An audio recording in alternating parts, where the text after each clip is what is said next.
What's up, folks? David here, TexasHornsFans.com. We're going to look at three headlines that came out over the past couple days. One's a little bit older, but we're just kind of going to go over those and sort of give my thoughts on them. One is on what Paul Finebaum with ESPN said about Texas being irrelevant now.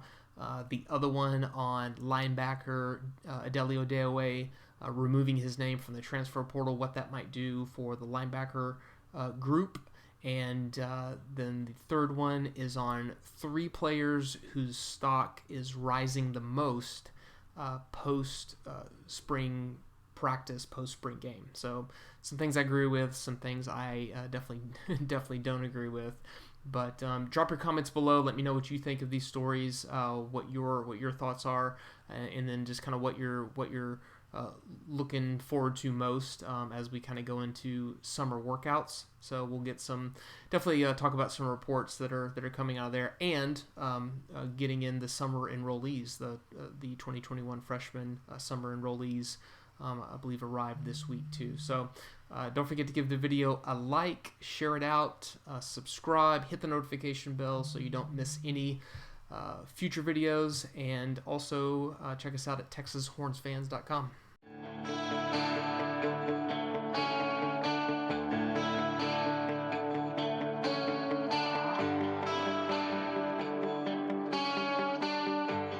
Jumping into the first article here. This one is on the Fan Nation network on Sports Illustrated, or their overall larger network. Finebaum rips Longhorns, says Texas is irrelevant and pathetically behind rivals. So, I actually thought throughout what he said, he made a couple of good points toward the end. But just overall, I'm not a big fan of the guy. I just kind of see him as another one of those talking heads on ESPN. But so here's what he said just about the relevancy, and from the time when Mack Brown was fired/resigned. He said, "This is not a relevant program anymore," Finebaum said in an appearance on ESPN's Get Up, which is kind of an annoying show to me. He says, "Go back to 2013 when Texas people fired Mack Brown. He didn't resign. He was shown the door. The same Mack Brown who now has North Carolina in the top 10. So I totally agree with that, where he said Mack Brown was really shown the door. Basically just, told that his time was up, which is true. But, going back then, if obviously from 2010 through those last few years when Mack Brown was head coach, I definitely think Mack Brown's time at Texas was over. I think he was just kind of, really losing his influence over the program. And yes, there are a lot of actors behind the scenes that are a problem in Austin, no doubt. But where I completely disagree with him is that he basically just kind of makes the assumption that had Texas kept Mack Brown, that Texas would have been fine, because look, Mack Brown has North Carolina in a great spot, so obviously he would have done the same with Texas. But I think that's a nonsensical point. There's no correlation there whatsoever. But I do like seeing Mack Brown succeed in North Carolina. I think it's awesome. I hope he continues to succeed. That'll be great. So he goes on to say that Texas can't even win its own state anymore. Lost two of its best players to Alabama. I'm assuming he's talking about the Brockemeyer brothers. It's pathetically behind Jimbo Fisher at Texas A&M, and it's way behind its biggest rival in Norman, Oklahoma. Texas is fighting for third at best in its own league. So again, this is where these talking heads at ESPN only focus on, or they only pretend like they're focusing on the past season, right? Now, there's no doubt whatsoever, I totally agree that Texas is grossly underachieving over the past several years. 2018 was really the only one year where they met or maybe slightly exceeded expectations. When they did go to the Big 12 championship game after beating Oklahoma earlier that year, they lose to Oklahoma in the Big 12 championship game, and then they beat Georgia in the Sugar Bowl, who everybody said that Georgia was the second best team in the SEC. So to say that it's pathetically behind A&M, what has A&M accomplished? That's always my argument with why A&M is in such a fantastic situation. When are they going to at least go to their conference championship game? At least make an appearance in your conference championship game, and they may do that this year. A&M might win the SEC in 2021. Who knows? Okay, they may beat Alabama and represent, in their conference title game at least. I was about to say title game, but not national championship game. But who knows? Maybe they do, right? But they haven't yet. Just to say that they finished in a higher rank, I don't remember the trophies and the rings that are given out. I'm sure A&M awards themselves their own trophies and their own rings for finishing in the top 5 in rankings. But again, what have they accomplished? Again, Texas at least went to a conference championship game and has been 4-0 in bowl games, including beating Georgia in the Sugar Bowl. That's at least 2 more accomplishments than A&M has accomplished during that time. Okay, so yes, the SEC is a better conference, no doubt. Top to bottom, they are the strongest conference, no doubt. Their record in bowl games recently hasn't been that great, and then Texas is fighting for 3rd at best in its own league. 2020, yes. 2019, yes. 2018, no. It's not as if Texas can't beat Oklahoma State. Saw that last year. It's not as if they cannot beat Oklahoma. They did in 2018. But overall, yes, there's no question that the program is underachieving in terms of results. You can't lose to TCU, right? You can't. And then he goes on to say something that I actually kind of do agree with him. He says the problem isn't Coach Sarkisian. The problem are Texas people. He says, Nick Saban told me one time when he was considering Texas, he didn't want to report to 15 or 20 billionaires every day. That's from Finebaum. That's the way that that program rolls. Saban took over at Alabama and said, "I'm in charge." Lincoln Riley has very few people that he has to answer to in Norman. That's the problem for Sark. Every other minute, someone else is calling up and wants a piece of him in that program. Until they clear that up, and they haven't yet, the program will be stuck in the mud. So most of that I actually agree with him on there, is that, yeah, there's a lot of people behind the curtain trying to pull strings, I think, in my opinion, just so that they say they can, just so that they say that they have that authority or that influence over the program. So, and no, I don't see Steve Sarkisian as being sort of the take charge, authoritarian type of coach like Nick Saban. Okay, so, but, we'll see. If he starts putting together some conference championships, that may change. But there's no doubt that Coach Sark has an uphill battle, just like Charlie Strong did, just like Tom Herman did. And here we are, with coach number 3 since Mac Brown. All right, second story. Linebacker Ayodele Adeoye withdraws his name from the transfer portal, rejoins the Longhorns. So, good news. I really didn't blame Dele for putting his name in the transfer portal. He's had some injury issues with Texas. Especially last year, I think he only finished with like 10 tackles or so. I thought overall when we did see him play, I think he has improved, but I think this is good news mostly just from the standpoint of entering spring ball. I said that the linebacker group was the weakest group position unit on the entire team. I actually still think that just because of the group there is vastly unproven outside of Overshone. So, a big part of that comes from the fact that Jawan Mitchell is now gone. He transferred to Tennessee, and as frustrating as Jawan Mitchell has been at linebacker in pass coverage, I don't think there's any doubt that he proved to be great against the run and a great disruptor there kind of in the middle. And don't count out the fact that Jawan Mitchell was the leading tackler on last year's team. He did have more tackles than Overshone or Osai or Chris Brown or BJ Foster.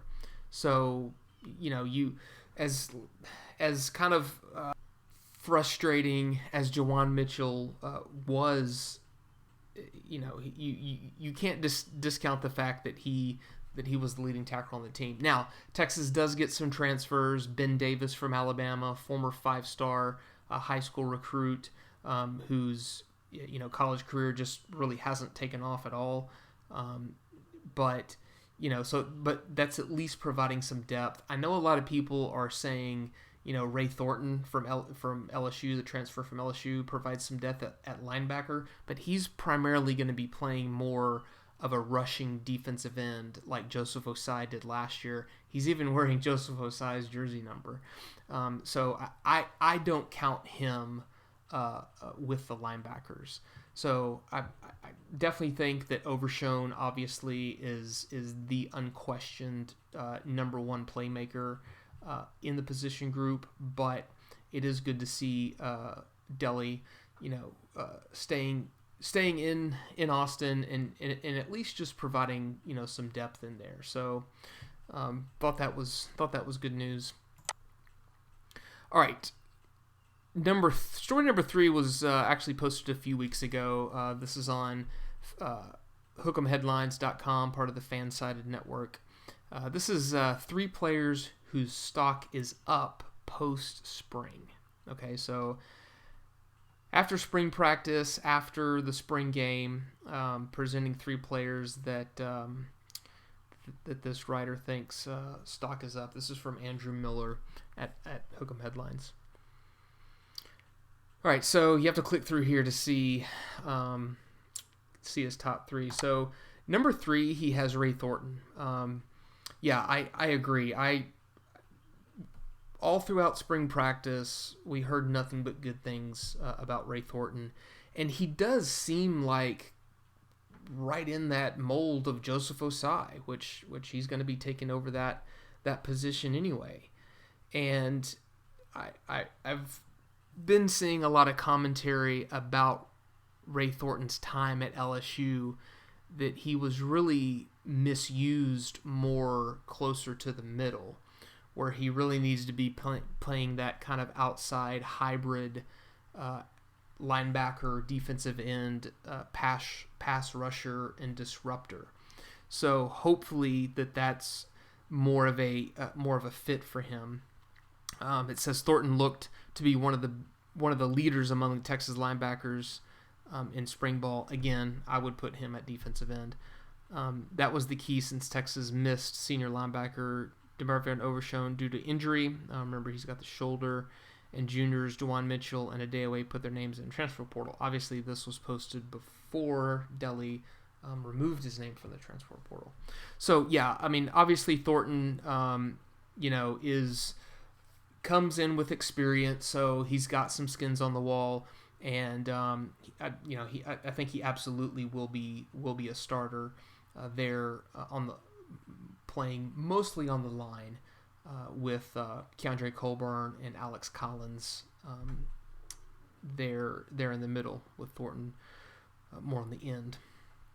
All right, his number 2 is Roschon Johnson. I disagree with this one, but he makes a couple of good points about Roschon's ability to make an impact at running back.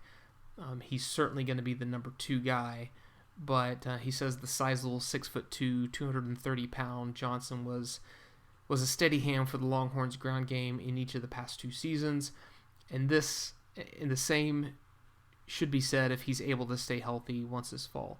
Yeah, I mean, that's kind of obvious, but that's just kind of projection, right? He said he brings back nearly 1,300 total yards from scrimmage the past two years. Where I just kind of disagree with this one is that I just don't see what Roschon Johnson has done to really rise his stock, from a year ago. I definitely, absolutely think he is an important part of the backfield. You have to have a proven second option to Bijan Robinson back there that you're comfortable with and confident in. And Roschon also brings that type of tough, downhill, strong running style that he can really pound defenders and kind of soften them up for Bijan. So I think he's a phenomenal complement to Bijan's skills. I just don't really understand why his stock is rising so much. Now, from another part of the game and the team, word throughout spring from multiple players was how he's really stepped up to be a leader, and that's incredibly important too, especially when you're losing your offensive leader in Sam Ehlinger. So it's great to see so many players looking to Roschon as a leader, and considering he's got a year on Bijan anyway. All right, the number 1 is kind of obvious. Number 5, Bijan Robinson. There's no question that no one's stock has risen higher over the past year and really through the spring than Bijan. I would even throw it out there that I think most Texas fans are, it could be said that they're even a little bit too high on Bijan. Maybe calm it down just a little bit more. But obviously the excitement is there. He brings all the tools. In my opinion, his running style, his playing style, the way he moves is a lot like Saquon Barkley. He's not a pounder, but he's strong and athletic enough to use just his physicality to get extra yards. He obviously has multiple moves in his bag. We saw that on that touchdown run that he had in the spring game, where he just made that crazy cut, and he even had to plant his hand on the ground to keep his balance, and then he just went straight for the end zone. It was like a 90 degree cut. But it says Bijan in particular is not only one of the brightest stars on the team, but maybe a top 3 running back in the country. He was red hot to round out his true freshman campaign, only looked to be carrying the momentum. Robinson averaged roughly 18 yards per touch in his final 2 games of the season in wins over Colorado and Kansas State. Definitely true.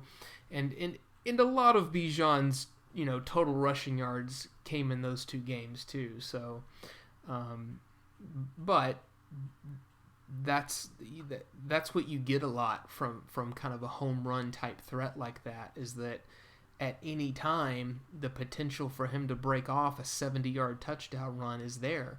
And he also showed that he can catch the ball. Okay, so that's going to be interesting to see how they come up with ways to make defenses guess when it comes to Bijan. So totally agree with the number 1 there, that Bijan is... No player's stock has risen higher than his. So, but just a little bit of a caution to Texas fans that maybe I think maybe they might be expecting a little bit too much from him, and a lot of that might have to do with the offensive line, right? So we'll see there too that the line is going to have to be there to open things up for him. No question about it. All right, so those are my thoughts. Let me know what you think below. Definitely drop your comments. Let me know what you think about those 3 stories and whatever else you're looking forward to hearing about, learning about, or expecting heading into the summer. But don't forget to give the video a like, share it out, subscribe, hit the notification bell. You know how to do it. But definitely leave your comments below. I love hearing what you guys have to say. Don't let me just be a talking head. That's not what this channel or website is all about. All right, and don't forget to check us out at TexasHornsFans.com. Welcome.